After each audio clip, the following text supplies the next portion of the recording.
Hey guys, it's Maymay, and wow, did this card cause some controversy. Not really controversy, but we got so many emails from you guys asking for Shannon to show how she makes her clouds. Now, we have made these clouds in other videos. We have a series called Dashing Through the Stamps, and we can link that for you guys where we've made these clouds before, but we're going to show you today how to make these, and we thought since we were filming a video, we'd go ahead and show you 3 techniques. So between Shannon and I, we're going to show you 3 different techniques for making clouds in your backgrounds. The plan for today's video is to inspire you to look around your craft room and see what you can use to do the same thing. Hey guys, it's Shannon, and I am going to show you how to make a cloud first with the 2-inch scallop punch. So we just punched a scallop out, and I like to use this little guy, or like the little wooden one that has the same little pad on it. And you can pick out any color. You can use multiple colors of ink, and I just like, you can start pretty much anywhere and just go around. And you can make it look stormy, you can make it look sunny, and just layer it up.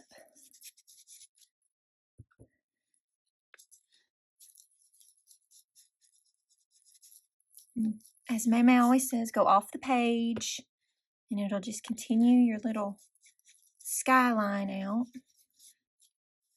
Alright, so this is not something that we have come up with. As y'all know, we like to look around on Pinterest to get ideas, and we found somebody on there that has done this technique, and we tried to find out who it was to give them credit for it, but it was really old and we were not able to. But if you just go on Pinterest, you can search for pretty much anything you're looking for and find out different ideas and ways to make it. I normally just go, kind of down, because you'll put something in front of it. And you can just blend your color on down. And there is your little stormy sky. And that is how you get a little scalloped sky. Okay, for technique number 2, I'm going to show you something that I have done in the past. This is another way that I make clouds. And I've gone into my stash and pulled out multiple sizes of circles. So this is 2-inch all the way down to 1/2 inch. And it doesn't really matter. You just want different sizes. It doesn't matter if they're similar in size or whatever. You just don't want them exactly the same. Then what I like to do is this is a full size 4 1/4 by 5 1/2 piece of cardstock. And I take my big one. I want to start with my big one and some glue. We're going to create something we can use over and over and over again, not just for a one-time use. Of course, your scallop circle is not one-time use either. Just stick that in your stash and use it. But I'm putting glue about halfway down on this circle. And I'm going to come up here just a little bit in from the edge of this cardstock. See, I'm leaving that little bit right there. We're going to create a little cloud line like so. So you can see here I've got it glued down halfway up. Then for my next one, I think I'm going to take one of the smaller ones and just kind of put it here. This is not something that anybody will see. This is just a tool you're creating for yourself. So it doesn't have to be pretty and neat and clean and all that.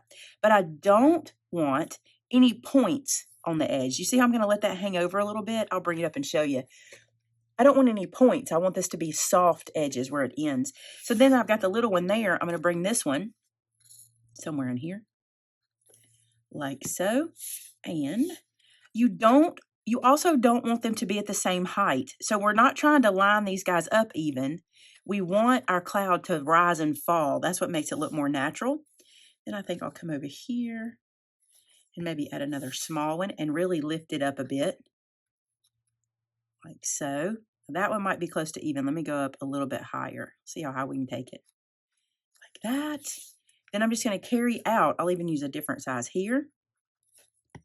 And this can go completely off the page because like I said, this is going to be like a tool. All right, so do I want to put that one there and let that one be the end? That one's a little too much samey. I think I'll glue this one here and bring the other one on top too, because I have another one down here. And you just play, and you'll be able to turn and twist this guy in lots of different directions as well. Put this guy up here to kind of give us a little interest, a little more height. Now that's one way to do it. let me show you something else you can do. And you could do this with the same piece. I'm gonna get that glued down good now that I got him there. Take this piece and turn it over here and go to your scallop circles, okay? Because I want to show you, again, you're making a tool for your craft room so you don't have to make another piece. So let me pull these over. I only have 3 sizes of scallop circles. So where'd my big one go? Here it is. So I'm using the 2 inch, the 1 inch, and the 3/4 inch. And I'm going to do exactly the same thing, but I'm going to get a different look of cloud. So check this out. I'm going to start with that big one. And I can put it here on this side. I can put it on either side. We'll put it over here just like we did. So you can kind of see how it works and you can decide which one you like best. The scallops are super cute. If you want a whimsy cloud, you know, it'll be really, really cute. And then we're just going to come over here and add one. Something kind of little over here. I have a problem with randomness. You may not. But if it gets too samey, just doctor it. All right, so I'm going to get a piece of cardstock. So this would be the cardstock I would be using in the project. And now I'm going to ink this up much like Shannon did. I'm going to use a different tool though. I'm going to show you how you can use a different little inking tool. Although the one she used is perfectly fine and probably will give you the easiest result. But I'm going to show you using one of these little brushes just to show you a little something different. Now this one, this cloudscape, can go all the way across. So see this? I'll be able to go all the way across here because I made the page wide enough. And I also, I'm using a different ink. We'll see what happens. I may need to change inks to show you the darker version so you can see it better. But we'll see. I'm not sure this will show up on camera as well. You see how you can just create your own tools. There's that. And look, it's a little cloud line, right? Then, if you wanted to, you could flip this guy over. And you don't have to even do all of it. Watch this. We can go like this and go back into our ink and just run on top of the other one and just continue making our little clouds. Isn't that cute? I'm going to do that over here. I like the way that looks. I might even let that big one be in there a little bit. The only thing you really don't want to do is be heavy-handed up here because you don't want to hide what you've already done. So I'm kind of using like the edge of that to kind of get in there. And the darker you are at the template itself, or at the, would you call this a stencil template? The darker you are there, the more obvious. Look how pretty. Isn't that great? So easy. All right, let's flip it around and do scallops because I know y'all want to see the scallops. I do too. All right, so here's our little scallop clouds, and I'm going to bring them in up here like this. And it's really handy to have it hang off the edge the way we did. And we'll just see what we get here.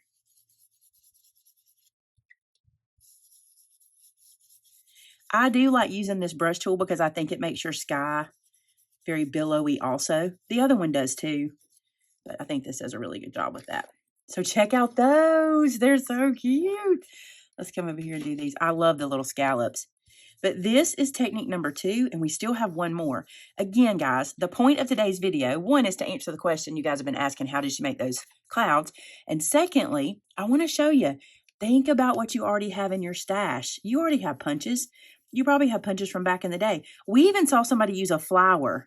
So you can look on Pinterest for that, but we're going to show you another technique. Look how good. I love that. Let me lift this up for you guys to see it.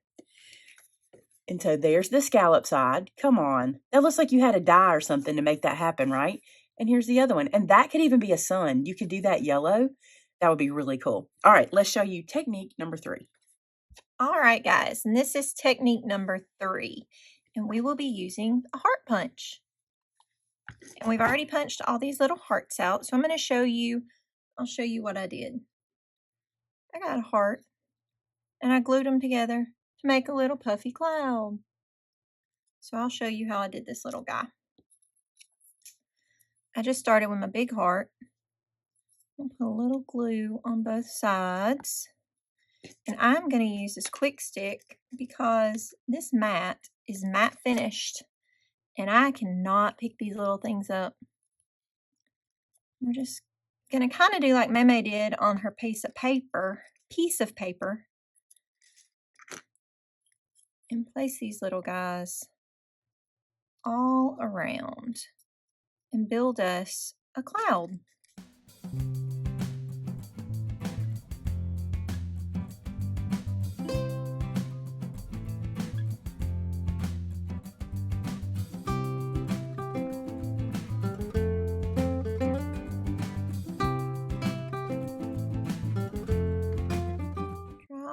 glue off, we have a little heart cloud.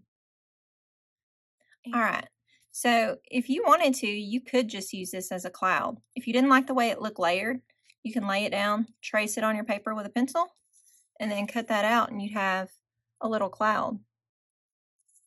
But to do the inking version,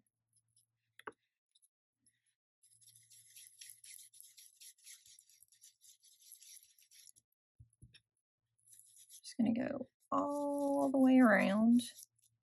I'll show you one and then I'll do some more. But you have a little cloud. It's so cute. And then you can kind of do it like I did with the scallops and just do part of it or just go all the way around and layer it in.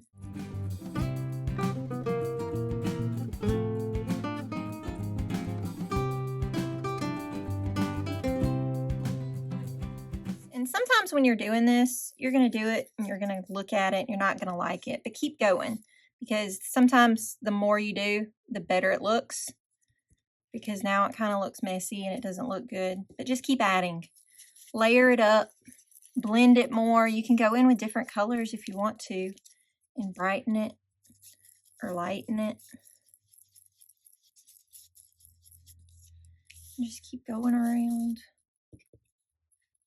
A whole little sky full of clouds. Okay, Barbara.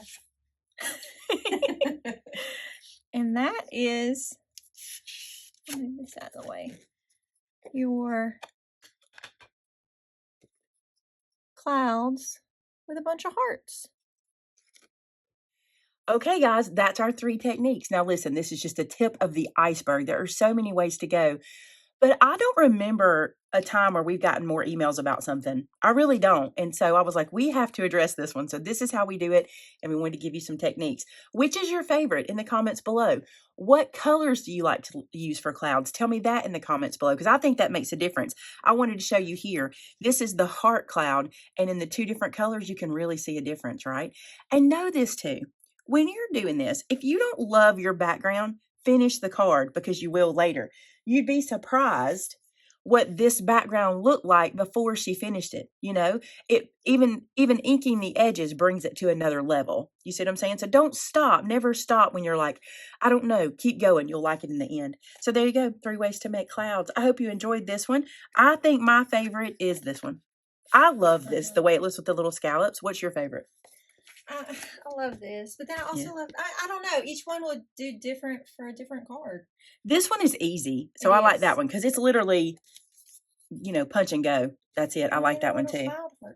They are cute. So we like them all. We'll use them interchangeably throughout the rest of our card making life.